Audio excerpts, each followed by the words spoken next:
Hey y'all, welcome. This is THN, the Healing Network. I'm your host, Chelsea T. I am a YouTubeholic. A YouTubeholic? Alka YouTube. Whatever it is to mean to just obsessively, yeah. Enjoy life. The last few years have been rough.com, and thankfully, when I look back on it, I do have some answers onto why, and I want to share in hopes to find out if anyone else is dealing with this too. I think we are, and I just want to make a space for us. So I'm starting off this series sharing about how I was secretly sick. And I'm wondering, could you possibly be experiencing this too? Take a listen. I'd like to first start this off with my beautiful disclaimer of all my unqualifications, all of my lack of official, I'm not a doctor, I have not gone to school for any of mental health, anything. My bachelor's degree is in construction management. I am a worker. I have a job, and I just wanted to share some experiences that I've been having to offer some relief. I think if anyone heard my story, they would probably think I should be discouraged or very hopeless or depressed. And I am, because I've been working on this for so long, I'm on pace. It's just ugly. I was going through something that I could not put into words. And so, of course, my life was a shit show until I finally made words for it. And of course, I don't make the words. I'm not the original creator, thank goodness, because that would just be too much pressure. So I finally found spaces that, I could relate to here and there. And now I'm just trying to put it all in one spot so that if anyone else is going through this, shoot, please do your research, take the listen, take that time to kind of dig in a little deeper, because I was suffering for absolutely, I'm not even going to say no reason. It made sense. So let's just break it down. We all keep hearing about the healing path, the journey to making sure your mindset, making sure you are processing, you are evaluating, responding, all these hot topic words that pretty much tells us how to operate or to move. So this is not to redefine or make any new way, but I am making these videos to challenge and to bring a spark onto how we look at certain events or things in our lives. We're going to just start right to it. Because I'm a believer, I'm always encouraging everyone to read for themselves because it's important. Once I finally read the Bible for myself, knowing that there's a central message, we all know it's about Jesus, but why? Well, it was all about him because God, according to the Bible, from the beginning to the end, he literally showed us how, regardless of what people wanted to do in this world, he was really serious about sending a Messiah. And so we're just reading a storyline about how, regardless of what happened, how, who wanted to control what, or who wanted to take over, or who wanted to kill everybody, God's plan just prevailed through every book that is in that, the Bible. And so the negative, I did not grow up in church. I have many people around me who were church attendees or who did go. I had friends, so I'm not against it. I did have a little stint of, going to church in my childhood. So, I'm familiar with the experience, and I know that, especially in 2025, that is not experience everyone is familiar with, and we all know like everyone's kind of stepping back towards that. So I'm not here to say like, oh, we need to churches no more or whatever. That it's not going anywhere. But what I do think we're seeing is truths. What have we been taught about God? What have we been accepting that, okay, this is, what everyone's been doing for a long time. And so it is what it is. This is just what we say. And so this is why the documentary era, the deep dive case studies, everyone's kind of taking time to put information together. It's because we're finally, and whether we're being forced to or not, we're finally seeing that, hey, even though you guys are claiming that this is the good and right way, it's so apparent that you are fooling us or like scamming. So I just love it. That's why I will never, ever, ever, ever like say, oh my gosh, don't learn about whatever it is you're into. Please learn the history and the facts. But that is not why this channel is here. I am not here to offer salvation because I can't. I don't believe so. Jesus' message was pure and simple. And don't let anyone steal your faith because many people will try. Okay? We saw it. We saw it first. But why I bring in God is because we are always dealing with a circle. I'm going to present this as a circle of we're dealing with things that we learned in our past as children, whether it was positive or negative.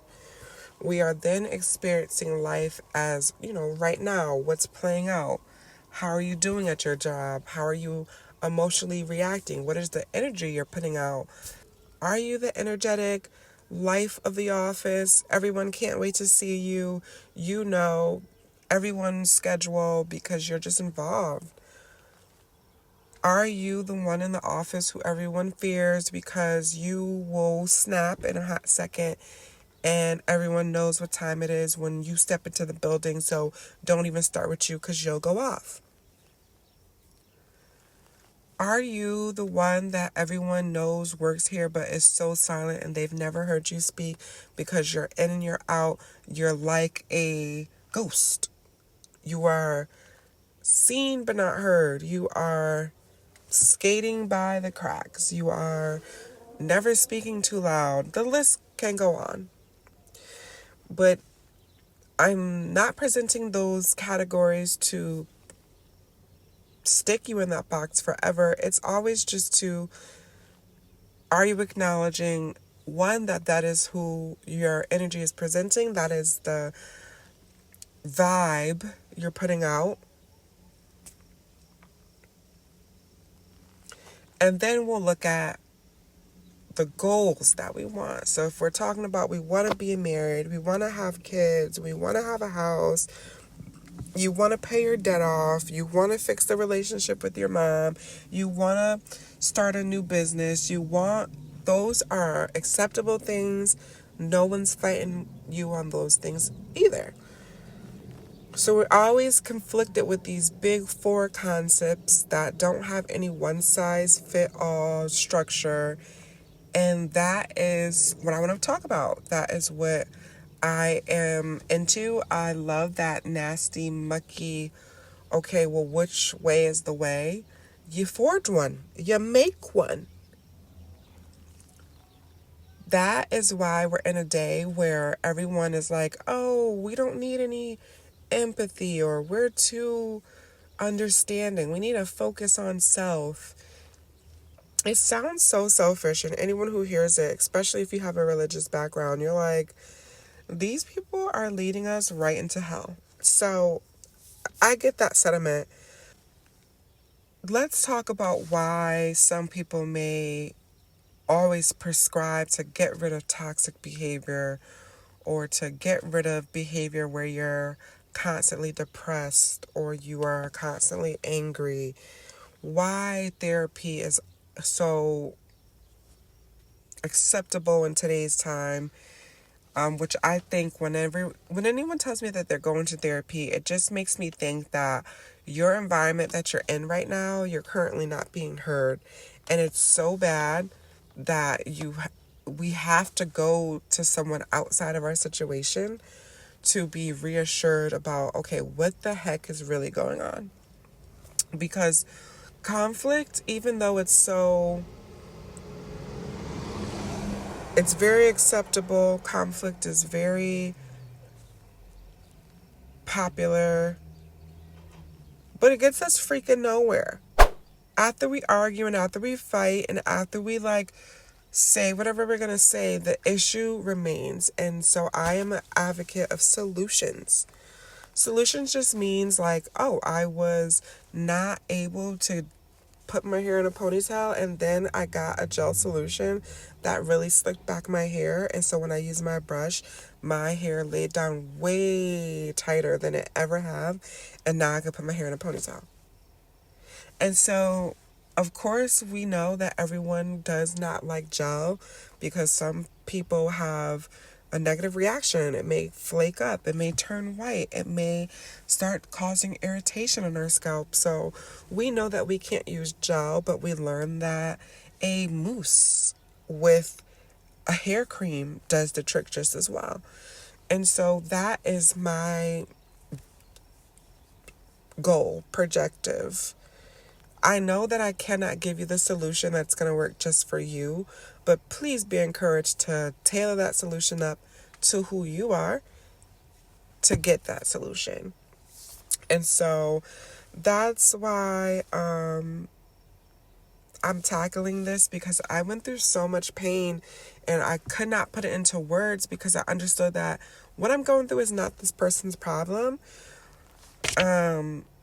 And so, so happy to break this one toxic cycle. So let's talk about it. We have so many family environments where there is someone who's just a negative Nance. It's always something wrong. Always. Their job, something's wrong. Their love life. You can't even think of an area where things are right, because every time you have a conversation with them, something's wrong. And over time, when you're a kid especially, you will maybe have limited things to say during the moment, because at that point in time, you're a kid, this is a parent, or this is someone who's helping you take care of you. So you are a lot more likely to find a way to tolerate. Finding a way to tolerate has to do with safety, especially, once you're in that childhood. You can even do the teens, because when you're a teen, you're in high school. Some teens may work, but you're not making money. You still need help. You may be able to pay a phone bill, but you can't, pay for a home and shelter and all the other stuff. So you are depending on someone, and that's totally understandable. According to life, that's what we're all supposed to expect. Unfortunately, if you have a caretaker who is, again, very negative, in order to tolerate, in order to survive into that environment, your brain, we are genius, we are going to find coping ways to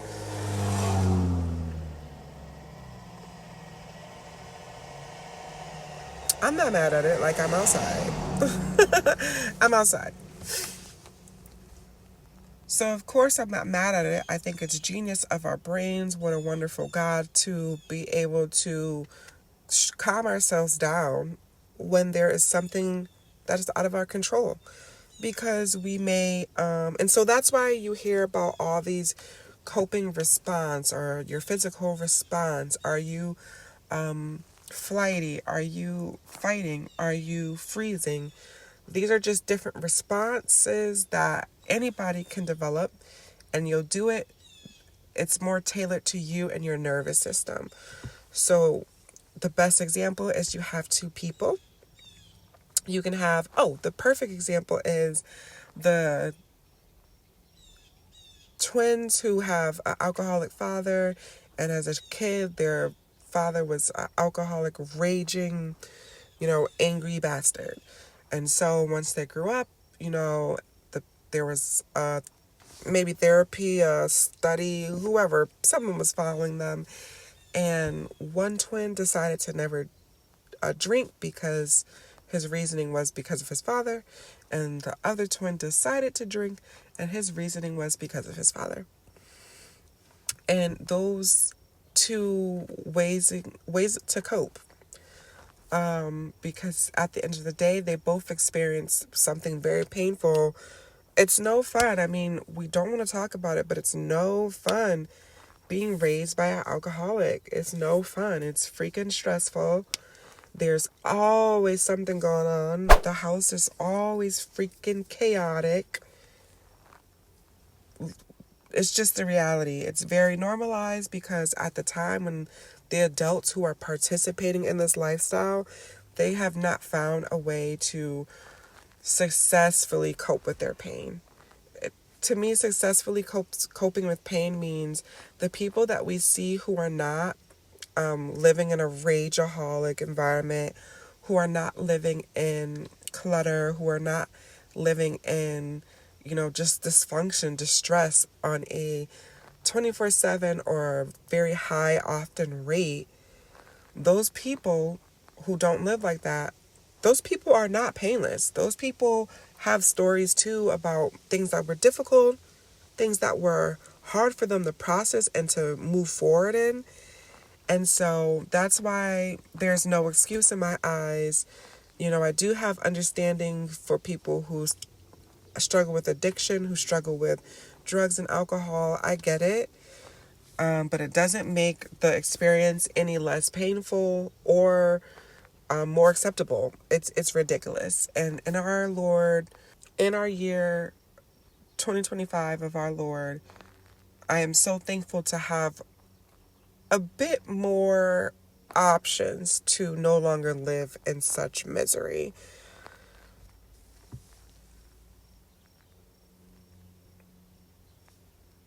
What we just discussed was what it could look like to have a childhood, to have a teenage year or experience of neglect. So when you have these extended, long experiences of not being able to have a certain need met or have multiple needs not being met, it does shape you. It does shape not only how you think, but your nervous system is affected.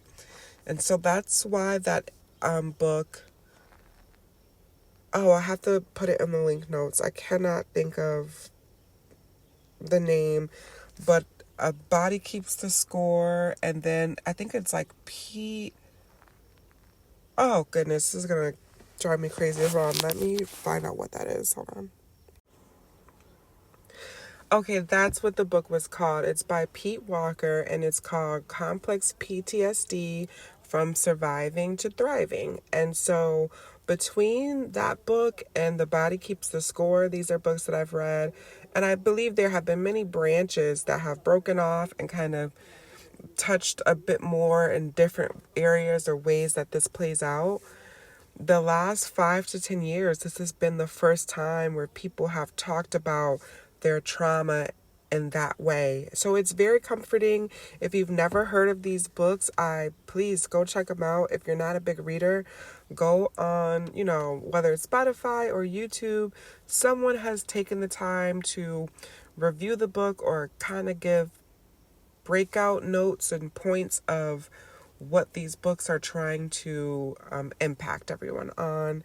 They were awesome. I loved it just because it was the first time where you are putting words to an experience that most people don't talk about. It's a lot of shame, embarrassment, or guilt. There's a lot of pain associated to growing up in such a survival state. Then let's add on what is it's just classified as normal. Oh, it's so cringe. We just have, and it probably will always be like that, which is cringe, but try to just escape that mindset that this is acceptable. Because especially being a minority woman, most of us are already pre-programmed. We're just set to think that struggle city is the only way for us. I know when I was real young, of course, I always wanted to be married and have kids, but that was like a dream. In reality, I just really believed if I was going to have kids, it was just to be a baby mama. And so I still don't have kids right now. I was not a heavy dater in high school. I was just like so enraged with the reality of that. I just couldn't deal with it. And so since we're talking about family, I'm going to touch on baby dads and baby mamas. Okay. I am not unaware of that reality. I have grown up where, like I just said, I thought that was my future. So I'm not saying I'm better than no one. What I am saying is, after I've, taken some time to look into this stuff and get educated, and I'm so glad I didn't get into any type of therapy or psychology. I was too enraged for it. And so I completely commend all the women who was able to step into that field with all of the trauma.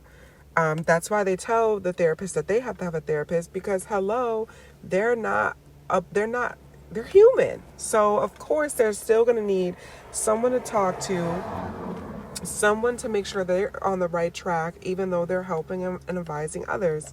So a lot of respect to the professions. And if you are currently in therapy, dealing with a psychiatrist, or, you may be on medication, please continue on your journey. Do not quit something because of what you heard on this video. Please be encouraged to bring these ideas, meaning whatever you hear, it may spark something in you of like, I wonder, if this could apply to me, and take the concept to figure out how it fits your shoes. I absolutely love that. I think that's what the world is truly all about, to help others in ways where I'm putting out the help, and I know that I can't quantify it, and I'm okay with that. As long as I am taking care of myself and making sure that I am not, being encouraging on this end and then going home, ready to cut my neck, which, I hope that wasn't too cringe, but that's how a lot of people are living. There's, you got your mask where everyone sees you in this one way and you're cool with it. You've been able to get away with having that mask on, and no one really sees you until real life situations happens. That's when you start noticing cracks, or you start noticing strange behavior, right? Oh, I never seen this side of you, or I didn't know you were into this, or I didn't know you were capable. That is what it means when your facade, that's what they are implying when they say your facade is cracking, you are having a breakdown. Based off of the research that I've made, breakdowns are just your body saying, hey, I know you don't want to stop moving in this direction, but physically, mentally, we can't keep doing it this way. And so if you keep ignoring your body kind of asking you, your spirit asking you to make a change, maybe look at something in a new light because you're hurting, mental breakdown happens to force that for you to stop and take care of yourself. And so I think our brains, our minds are genius. We do a lot to protect ourselves.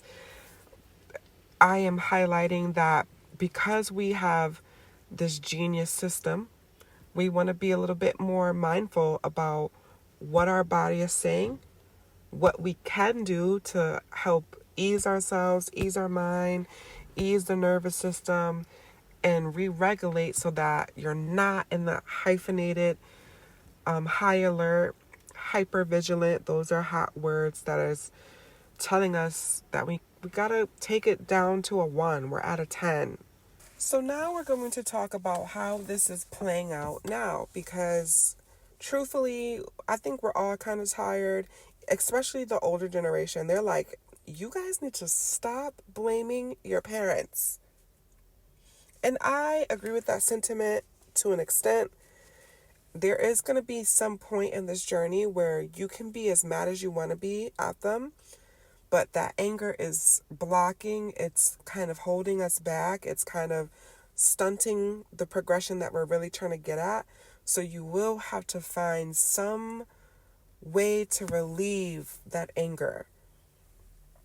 I totally believe that is why God sent Jesus, to have that stress, meaning there's a solidified way we can already know it's solid, it's done, the work is finished. So that way, when I speak up this anger, I ask God to take this pain from me. I can settle in my mind that it will be done. Why? Because I can look back at the work He already did. He already sent Jesus, like He said, not just, some random, okay, now I'm just going to send this guy. It was a plan that was always set in place since the beginning. And so now that I know that, I have some comfort. You'll be able to have a trusting system with God. And so it's nice to have that foundation where you have someone, something to trust in if your experience has been very negative. So I totally understand. Even I think they would say I'm predisposed. I'm already expected to be in some type of, you know, religious environment. And I just think that's because our family members have done this for so long. So when we look at, are we making choices that actually support ourselves, it's a bit beyond just having a job. And so now or it's a bit beyond just having a partner. It's a bit beyond just having, a place to stay. And I want to bring a bit more clarity about maybe you're in this space here and it's okay to be in that space. And this is how you kind of chug down, just get realistic so that you can shift. So the first choice is a job. How many times have you been at a job that you either aren't making enough, you don't have enough working abilities, meaning like the hours, you may want to work 40 hours a week, but the job is only giving you 25. How many times have you had a job, especially if you have, some type of education, and you feel like, okay, this degree is going to get me into places and spaces where the people are using their minds, they aren't going to be as petty and stressful and micromanaging and all that crap that comes with working in jobs that we just described. They don't give you 40 hours, you're not making enough. I mean, list goes on. Then you get that job, especially if it's in your career, your dream job, whatever it is, just to get there and go through their rituals of this is how you climb the ladder, this is what you'll have to take and tolerate in order to raise up the ranks. Trash. And so you may think, okay, I'm making good money, I can handle it. And over time, that type of environment, their nasty attitudes, their scheming ways, you'll learn all of their systems, and it grinds you down because unless you enjoyed your environment, you didn't find any issue with your environment, whether if, some people, they had that toxic lifestyle, everyone's yelling and screaming and fighting and they party and they do this and there's no problem with it for them. Good for them. That's not my view. And if that's your perspective, please understand that it's okay to not want to be in that environment 24/7 or not at all, or maybe way less than you used to be. Whatever your mix to, that works for you, find it, because that's your right. And so when you sit and you look at a job that grinds you down because of how they talk to each other, I mean, some industries you have to be You have to be straight to the point, no long talking, being forced because you can't be weak noodle back. You gotta get this money either accounted for, you gotta get this built and built, you gotta get this account cleared, we get it.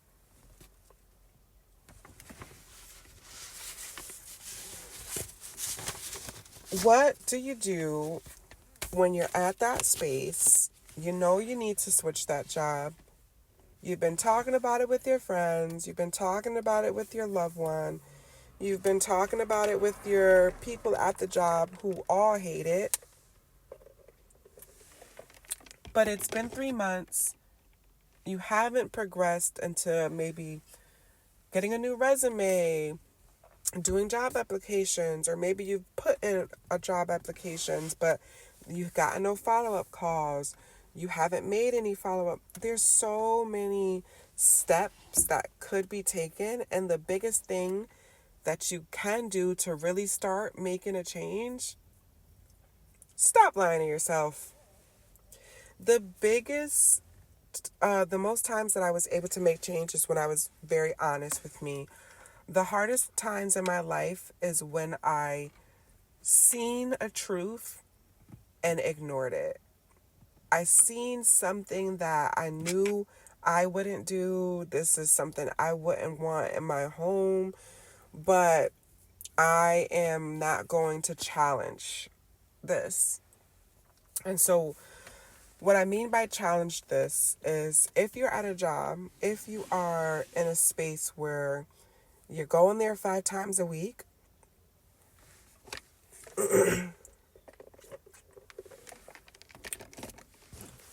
where you're going there 5 times a week, you're pissed, you're complaining about it, you're done with even working there, but you haven't made any other plans to get out of that situation, you actually may be in trauma. This could be a trauma response, and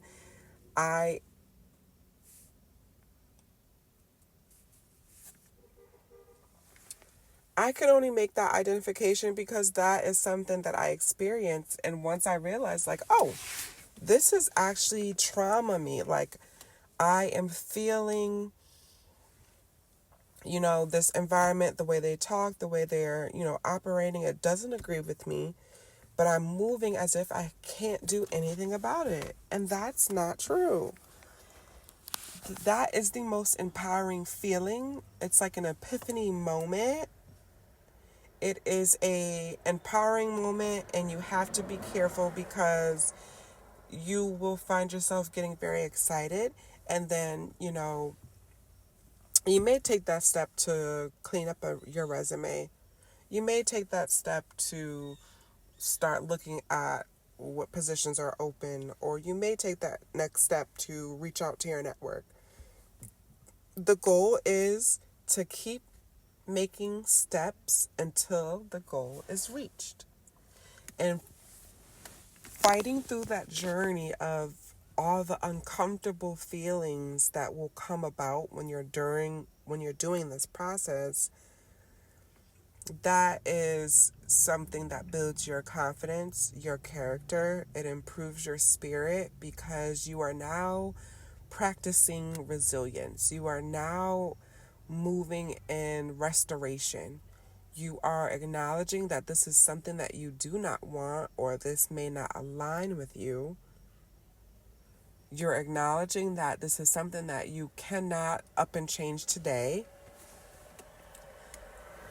You are acknowledging that even though it cannot change today, you can make something happen where, when the line, whatever you want to put, 2 weeks, 2 months, whatever timeline you want to give yourself, that is now creating boundaries for you to, when you're now going back to that job, and you may start to get that thought to complain because you got that stupid ass email requesting for the same information that you sent 5 times already, and you're wondering, how are we even operating like this when we're still dealing with information that we were supposed to been processed weeks ago, and we're just playing around in the emails? instead of going on that trail of anger for the 2 hours until lunch comes, you can actually remind yourself, you'll stop, you'll pause, recognize that, okay, I'm actually about to go off. I was at a one. I was at a one when I walked in the building, and I know I hate it here, but that email, now I'm at a 5 because I'm about to go off, and I don't want to do that. And so you're going to first remind yourself, what are the steps that you've been making because you realize this is an issue. Then you'll start thinking, okay, boom, I did my resume, or boom, I submitted those job applications. You might get encouraged to, oh, this is another place I can do, or, oh, you know what, I can text this person and see if they are looking for or new people. You'll start to get encouraged. Your mind will start to flow of new ideas or new ways that you can get out of this situation. And the number one thing I want to reiterate, because I've done it, and please don't do it. Please, if you learn nothing else, please don't do this. When you are in that survival mode and you are triggered to respond erratically or just straight emotion, you're going to make mistakes. You're going to make a choice that does not serve you. And you may be able to get away with making choices that don't serve you for a year because it only happened twice. You only flipped out twice uncontrollably that year. And even though you're still thinking about it, it's not terrible because it was only twice. But next year, you don't even recognize that you flipped out 6 times now. And you're developing this pattern to just explode at these random times. And because it's only these few times, you justify it as it being okay instead of addressing that something is going on that you're not handling. Now I want to talk about there's so many breakdowns of the psychology of family dynamics and how families functions. The common ones that I have are the scapegoats, the golden children, the forgotten children, the only child syndrome. And so I'm mentioning these 4, but there are so many. Please find what family function you relate to, because it will help you understand not only the pressures that you felt to kind of stay in whatever family position you are in, but it will help you understand some of the challenges you will face when you're trying to break out of that old family function or role. So we'll say the negative part now, because I think therapy gives this negative connotation. Oh, you can go to couples therapy. Oh, you can go to family therapy and individual therapy and with your kids therapy. There's just so many avenues where they're like, we can all sit down and fix it. And one of the most relieving messages I've ever heard was being okay with the other person never changing or never fixing or seeing the things the way you see it. There is just comfort in that. And I want to tie that around with the primal message of the Bible. When you read it on your own time, you will clearly see that God got to a point with these children. God got to a point with these chosen children that he's telling them the ways for them to get to his heart. They keep on capping and pretending that they are doing the ways to get to his heart, but he clearly sees. And please take the story journey for yourself, because it's a wonderfully hilarious roller coaster of what people will do regardless of what they are told to do. That's the best way I can put it. And so one of the messages of God showing how serious he was about being a present help and having people have access to him, which is people who loved him and who cared. It was so relieving to read the story of Jesus, the Matthew, the Mark, John. I'm missing one, but we all know the infamous stories of Jesus and his journey. We just got to see how God was like, I'm serious. I'm done with y'all. Like, now the people who are going to experience me are going to be the people who really love me, because y'all not. And every time they tried to confront Jesus about, like, listen, we know we are of God. God was like, Jesus, this is why his responses were so harsh. Like, bro, you think you following the God of Abraham, Isaac, and Jacob, but you worried about your wife, who was your brother's wife and brother's brother's wife. You get me? They were spiritually asleep. They were lost. And so that is why I think it is so relieving that if you are wanting to or really desire to take a different path in your life or to make a change, you have the right to do that. And you can put down that burden of having to have the person who may be the closest to you or who you are involved with, they may not, don't have to, and aren't responsible to change along with you. And that is a heavy experience in ourselves, because at the end of the day, most of the time, the reason we are in so much pain and turmoil is because we do have love for these people who are very close to us, especially our family members, the ones who raised us, the ones who were there or were not there for us, which is very painful, but the love is there nevertheless. And don't feel bad about it. Don't feel bad about loving the parent who is very abusive, who treated you very poorly, who never gave you attention, the parent who always supported maybe someone else but not you, the parent who just never made time to see you, who just didn't invest. It is absolutely understandable to love them. That work, that journey, that process to recognize that whether that person changes or not, whether that person loves you or sees you for who you see yourself as or values you the way that you value yourself, they have had all the effect that they can have.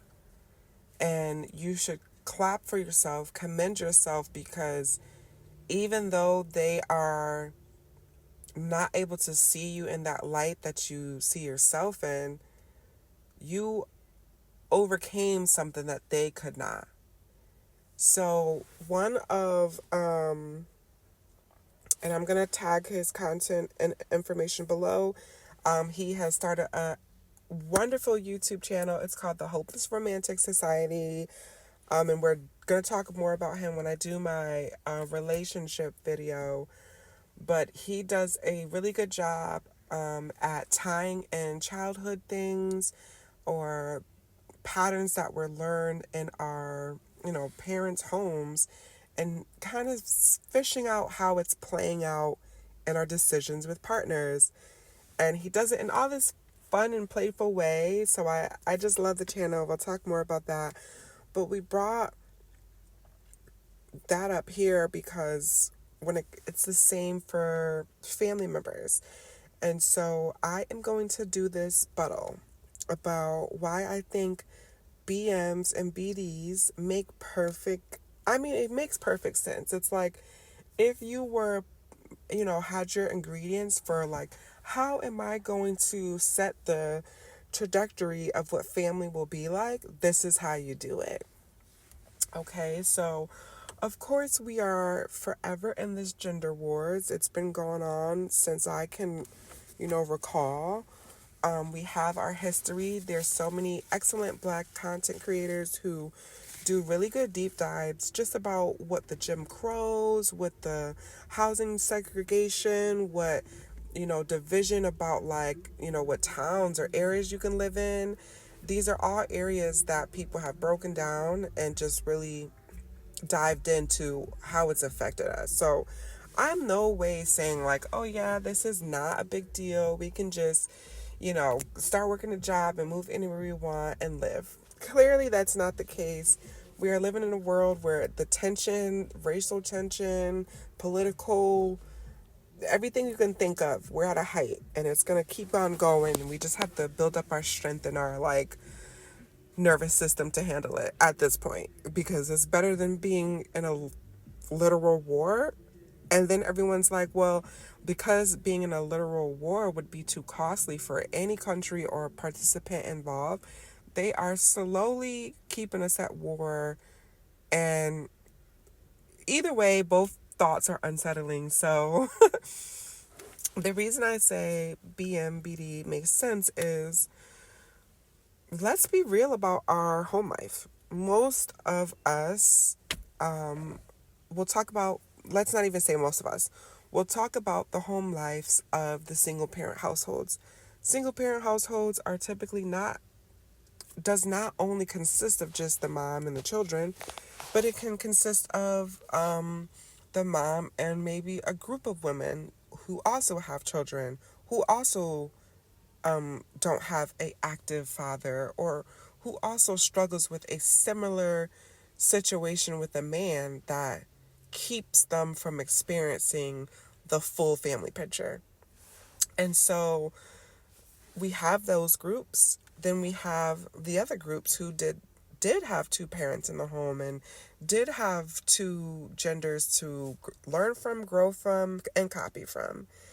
And we're finding that in both situations, in both cases, there were still issues, or there were still high probability that the child, who is now an adult, they are going to grow up and either repeat that treacherous dynamic, whether they liked it or not. The perfect example, Nick Cannon, right? He is a man who is very successful, has always been on TV, so or I should just say in that industry.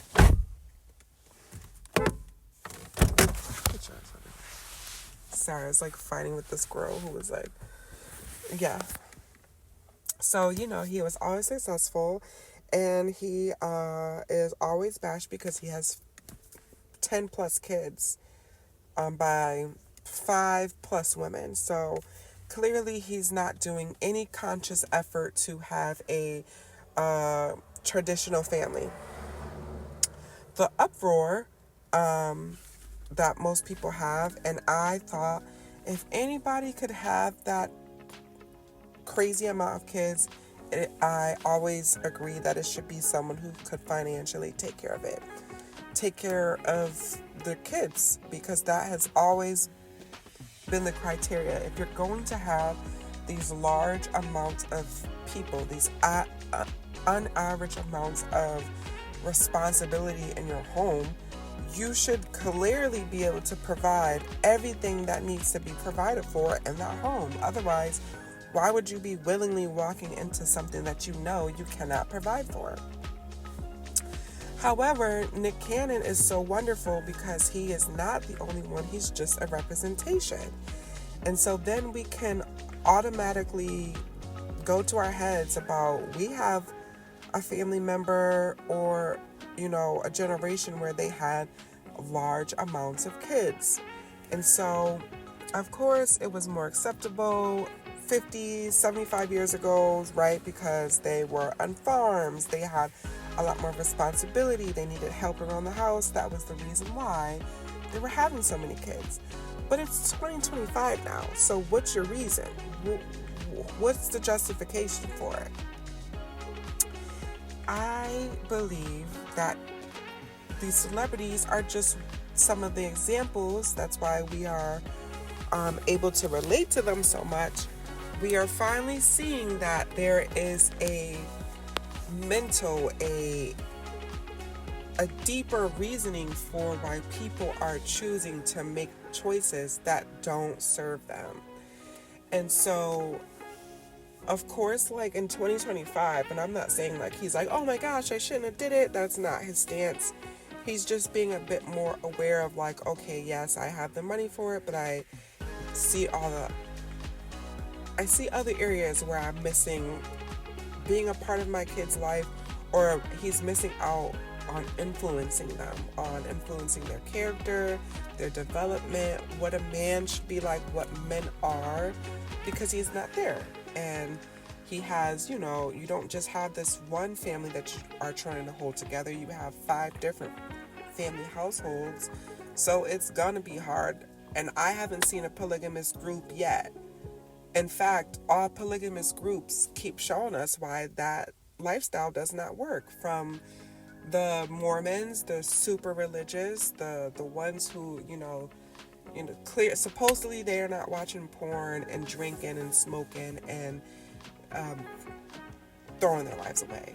And yet they still keep coming up time and time again with these allegations that there's no real development of character, of responsibility, no type of autonomy. These people are just following one person, trying to keep attention, and it's always coming up in a mess. I'll go on a side note. One of my favorite documentaries was Wild Wild Country. I don't know if it's still on Netflix, but I watched that documentary too much, because not them coming to America and literally these people brought up land and started a new life, and it sounded like it was going to be, I'm not even going to say it sounded like it was going to be a good idea. The people just were very convinced that they could maintain a city and keep the peace. And time after time, like, these people were, it was so clear that there was no peace in what they were doing. And it got to the point where I think someone was like accused of murder or something like that. But it's like,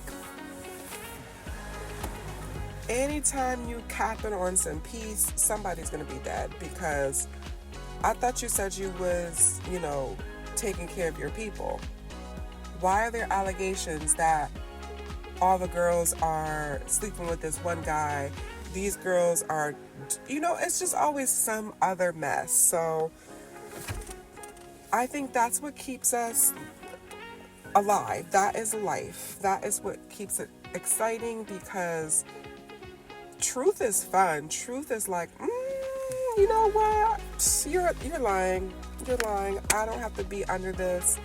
I'm going to choose a direction that's better for me. And baby, just do it. Like Nike say, they are not sponsoring me. I don't have no sponsors, and I don't plan on having any sponsors anytime soon, because I'm just on here yapping. But I'm proud to keep on fighting the good fight to improve my life, and it's working. It's slow. Just stick with me. That was the family.